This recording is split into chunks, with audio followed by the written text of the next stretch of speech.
Hello everyone.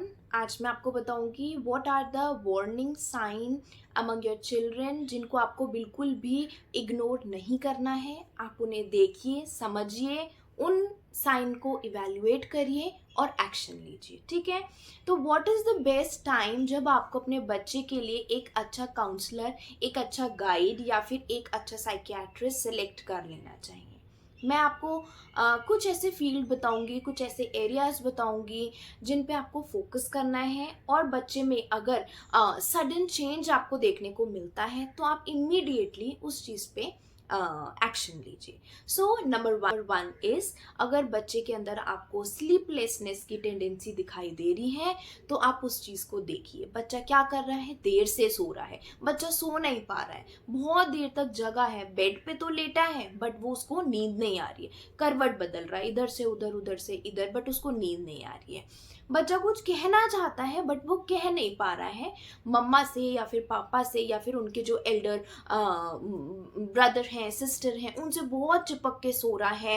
Want to seek a security, वो means want to feel comfort. ठीक है, but क्या हो रहा है, वो चीज़ बाहर नहीं निकाल पा रहा है। तो उस कंडीशन में हो सकता है बच्चे को कोई स्कूल का प्रेशर हो, कोई ट्यूशन का प्रेशर हो, या फिर कोई फ्रेंड से मीन समथिंग कंपटीशन हो जिसको वो बियर नहीं कर पा रहा है। तो आप बच्चे से बात करिए, बच्चे को इंसिस्ट करिए कि whatever is there just tell us. ठीक है। नंबर टू इज, अगर बच्चे की स्कूल परफॉर्मेंस में सडन डिक्लाइन देखने को मिल रहा है। ठीक है, कुछ बच्चे होते हैं जिनका स्कूल परफॉर्मेंस उतना अच्छा नहीं रहता है, they are always below average. तो कोई बात नहीं, वो बच्चे की अपनी टेंडेंसी है। बट अगर बच्चा अच्छा है एंड तब उसमें आपको डिक्लाइन देखने को मिल रहा है, तो उस कंडीशन में आप चीज़ें इग्नोर मत करिए। बच्चे के स्कूल के ग्रेड्स हैं, एकेडमिक ग्रेड्स हैं, किसी सब्जेक्ट में अच्छा है बट अब उसके अच्छे नंबर नहीं आ रहे हैं, स्पोर्ट्स में अच्छा है बट स्पोर्ट्स में अच्छा नहीं कर पा रहे हैं, पहले कॉम्पिटिशन्स में पार्ट लेता था, डिबेट में, स्पीच में, डांस में, एक्टिंग में, सब में पार्टिसिपेट कर रहा था बट अब कुछ नहीं कर रहा है। तो आप ये देखिए कि why my child is not participating. अगर पार्टिसिपेट कर रहा है तो वाई ही और she can not perform well. ठीक है, तो ये सारे वार्निंग साइन हैं, आप इसको ऐसे इग्नोर मत करिए। ठीक है, हो सकता है बच्चे के साथ स्कूल में बुलिंग हो रही हो सकता है बच्चे को स्कूल में किसी भी टीचर के थ्रू स्कोल्डिंग मिल रही हो या फिर अच्छा ट्रीटमेंट नहीं मिल रहा हो, जिस वजह से बच्चा बहुत ज़्यादा परेशान है। हो सकता है कि स्कूल में या फिर ट्यूशन में एक बहुत ही स्ट्रॉन्ग कंपटीशन का एनवायरनमेंट चल रहा हो जो बच्चे से झेला ही नहीं जा रहा है। ठीक है, बच्चे का उतना कैलिबर नहीं है उतने मींस ग्रेड्स अचीव करने का, बट क्या है, पेरेंट्स का प्रेशर है, ट्यूशन टीचर का प्रेशर है, और ऊपर से फ्रेंड्स आपस में बहुत कॉम्पिटिटिव हो गए हैं और बच्चे के अंदर ये टेंडेंसी नहीं है कि मैं उतने ग्रेड्स अचीव कर पाऊँ। तो अनदर पॉइंट इज कि अगर उसके स्कूल परफॉर्मेंस में डिक्लाइन देखने को मिल रहा है तो आप ज़रूर बच्चे को देखिए, इवैल्यूएट करिए उसकी चीज़ों को। ठीक है। नंबर थ्री इज़, अगर बच्चा बहुत ज़्यादा क्वाइट हो गया है, पहले तो बहुत ज़्यादा शेयर करता था, बातें करता था, सारी चीज़ें बताता था, सुबह से शाम तक जो भी होता था सारा पटर पटर करता रहता था।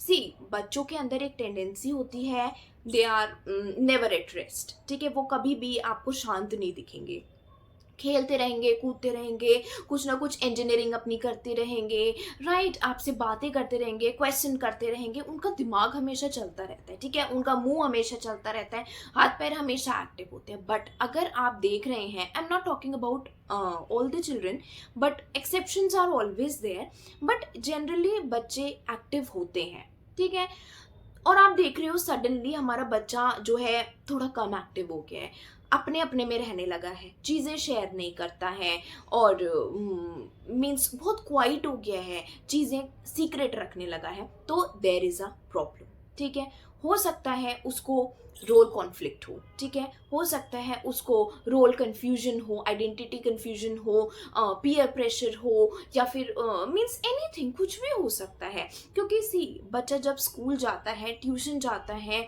वो अपने फ्रेंड्स से मिलता है, बाहर बहुत सारे ऐसे लोग होते हैं, means those who might not be loving, okay, तो उसको कहीं से भी कुछ भी एक स्ट्रेस मिल सकता है।